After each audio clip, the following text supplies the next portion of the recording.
Ешті көріп отырасыздар, бары жыртылып қалған, жарбай қалған. Ошоның барын тең бүт мына трехслойный кылып салды.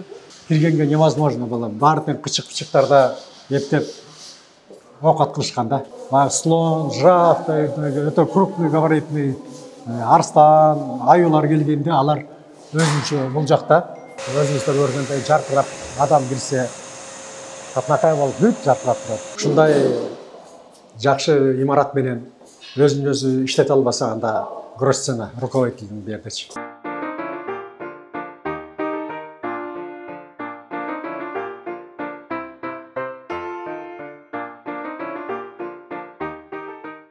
Ол былтыр сентябрь айында ремонт башталган. Садыр Нурожой сөзү келип, цирктин коллективине мына циркти оңдосок болбойт. Биз өзүбүз оңдоп, силерге тапшырып беребиз, силер строительный нерселер деп, ал киши ушинткан.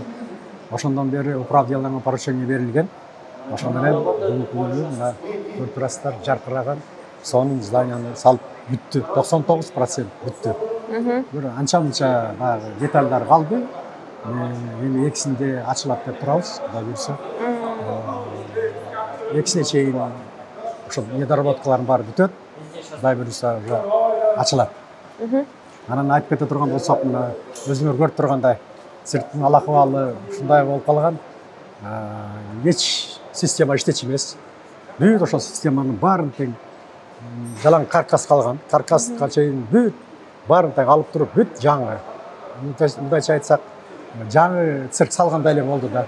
Мына системадан баштасак, мынаны көрүп турасыздар. Мына современный системага келтирип, мына ар бир келген зритель өздөрүнүн онлайн режимде билеттер сатылат. Ошол QR-код менен келип, ошол жерден баары өтөт да, положено. Мурункудай баягы билет канча чогулуп, канча салынса, канчасы өттү, канчасы салган жок, бүт чөнтөккө иштелип келген. Алардын баары тең бүгүнкү токтойт, мындай нерсе. Бүт прозрачный болот. Мына өзүңөр көргөндөй жаркыраган бүт фотодо өзүңөр көрүп турасыздар, кандай ал акалда эле, азыр кандай болуп калды. Бияк гардеробто, Гардеробный бул. Азыр мына өзүңөр азыр көрүп турасыздар, жылуулук кандай келип атат. Бул система ошо почти 30 жыл иштей алган. Ошонун баары тең азыр жаңы салып, бар система азыр иштеп атат. Мына могул жерде баягы представление учурунда кафетерийлер, баягы суусундук, попкорн, ушундай майда чыйдалар сатылып, ошол учурунда иштей турган эмелерде. Андан бөлөк айтып кетсек, залдын ичинде бүт система аппаратураны бүт Европадан алып келинди. Анын ичине азыр киребиз, көрсөтөм. Свет, үн күчөткүч аппараттар, бүт жаңы системанын баары тең коюлду. Өзүңүздөр көргөндөй жаркырап адам кирсе татнакай болуп бүт жаркырап турат. Бүт атканалар, аттар турган жерлердин баарын тең бүт жаңы сонун кылып жасап коюшту. Балдар репетиция кылчу мурун арендага берилип кеткен, 5 точкабыз арендага берилип кеткен. Ошонун баарын тең кайта алардын баарын тең бүгүнкү күндө чыгардык.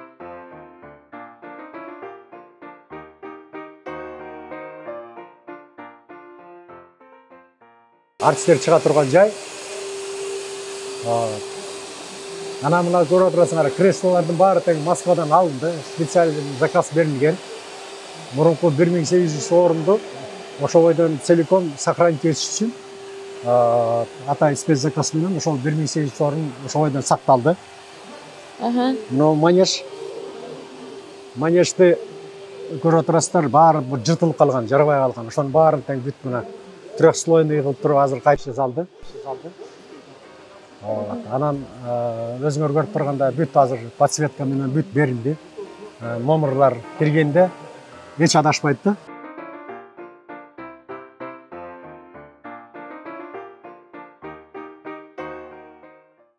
Мына жерде баягы сырттан келген майда-чүйдө жаныбарлар, өзүбүздүн жаныбарлар, майдалары ушул жерде сохранить этилет.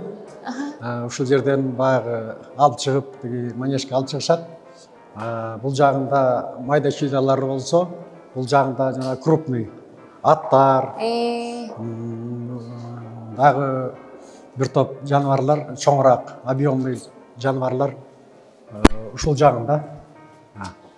Мына сол тарабында аттар биздин стандартка байланыштуу 3 размери 3 болуп салынды. Анан мындан чоң слон, жираф, өтө крупный габаритный арстан, аюулар келгенде алар өзүнчө бул жакта. Ал жакта 2 чоң комната бар, ошол жакка кармалат. Жалпы циркта канча адам иштейт? 186. 186. Анан алардын айлык маселеси каралып атабы? Айлык маселеси эми бу жерде орточо айлык 11-12 миң сом. Эң азы 7040 сом алат. Бүгүнкү күнү өтө аз. Бул эми 7040 сомго өтө прожиточный минимум. Элдер иштейт 8 саат ошол жерде. Ушул айлык маселесин көтөрүү маселесин карайбыз деген правительство. Эми пока вопрос чечиле элек. Биздин гримерныйлардын состояниясы бул жерде общежитие болуп калган. Киргенге невозможно было. Баардык кычык-кычыктарда эптеп оокат кылышкан да. Бүгүнкү күнү жаркыраган момундай гримерныйлар салынып берилди.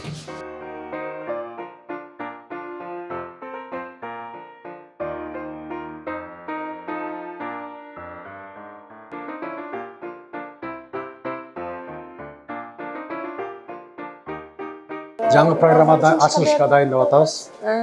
Жаңы программа. Качеев деген программаны дайындап атабыз азыр. Жаңы. Бул Москвадан эме деген ачылышына конок катарында 3 өлкөдөн чакырып атабыз. Казакстан, Өзбекстан, Россия. Анан мына 1-декабрдан баштап эл үчүн. Экисинде только ачабыз. Анан бияка мебелдерди киргизиш керек. Бүт как положено, жаңы мебелдер алынып, баары салынат. Анан кийин 1-декабрдан баштап общий для населения уже представление бере баштайбыз уже. 2 ай бою беребиз го.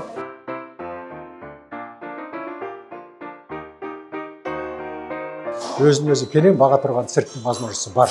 Ушундай жакшы имарат менен өзүн өзү иштете албаса анда грош цена руководителдин бердичи.